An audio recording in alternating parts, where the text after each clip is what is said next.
With FIFA 22 finally around the corner, we can move past the trauma of FIFA 21. But prior to the new installment, I want to help you get well prepared for it by telling you all the important things that you need to be doing in a 1v1 and a 2v1 situation.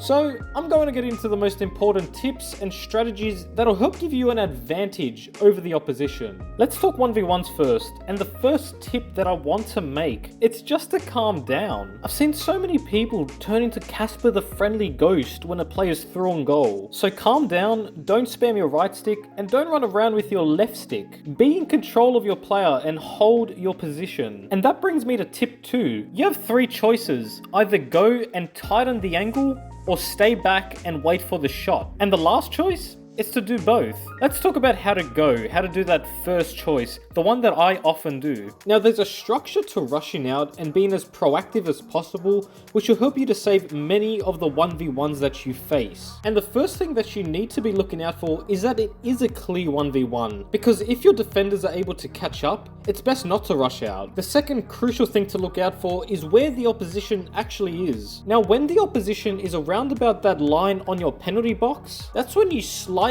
move forward off of your positional dot using your left stick. If you do this, your guy will get to the ball much more quicker. It's like he gets a little bit of a speed boost. And you do this just before you start to rush out when the opposition is in that area. And just as he's about to take that extra touch, that is when you use your triangle or your Y and rush out quickly. 90% of the time, the opposition will be sprinting with R2 to avoid your defenders catching up to him. So the chances of him taking an extremely heavy touch are really high. So if you choose to rush out and you do these steps, you're going to get to the ball before he can ball roll you or chip you or fake shot you or whatever. You will be there. I do have to say, however, not all the time is it going to be this straightforward. Maybe you have to rush out much quicker. Maybe you don't have time to take that step forward. Or maybe you come out of your box really early to collect a loose ball like in this clip here. So don't be afraid to adapt to the situation. Now choice number 2, and it's one of the most difficult ones to pull off, but it's so effective if you do. It's to stay deep in your box and swing both sides. Now people think this is, pretty intuitive, just stay in your box.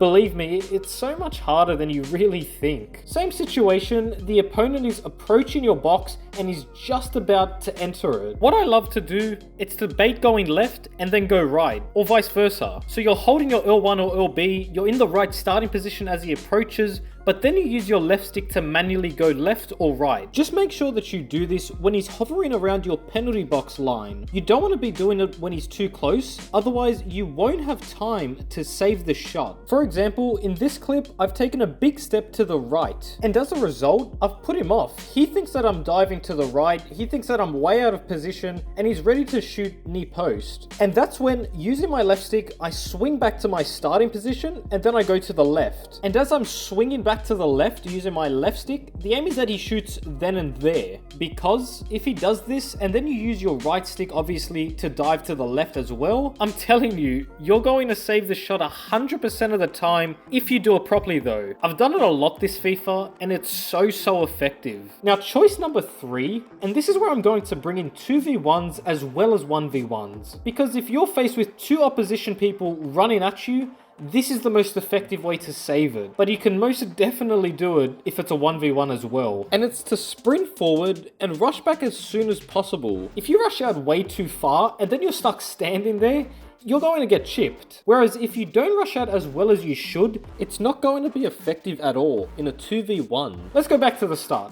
You're in a 2v1 situation and you want to bait and then rush back. Now 9 times out of 10, the opposition is going to sweat. So your key is to make sure they do. You should approach about this point when it's a 2v1, and then you should be rushing back as soon as possible back into your positional dot. That way, the opposition's going to think, okay, the goalkeeper's coming out, I'm going to sweat it now. So once he does, you're already back in your position whilst they're approaching ever so closely into your box. Eventually, they have to shoot. And you can't just sweat it back because the other guy's now going to be in an offside position. So once you've baited the sweat, it's essentially just a 1v1. That's how I want you to treat it. It's very hard to just rush out completely. And like my tip number 2, which was to bait going one side and then go to the other side straight away, again, in a 2v1, it's going to be very ineffective. So the best thing is to bait rushing out and then go back to your starting position and treat it like a 1v1. Now, depending on what you want to do after that, whether you want to commit fully to one side or actually rushing out after you bait and come back, I'll leave that choice to you. Just to finish off, I have a couple quickfire tips that I'd like to provide. The first of which is most people are right-footed, so expect most of the shots to be coming from the right foot. Not always is this a guarantee, and in the high divisions, often opposition players will try and trick you, but generally speaking, this guy's right-footed and he's coming from the right side,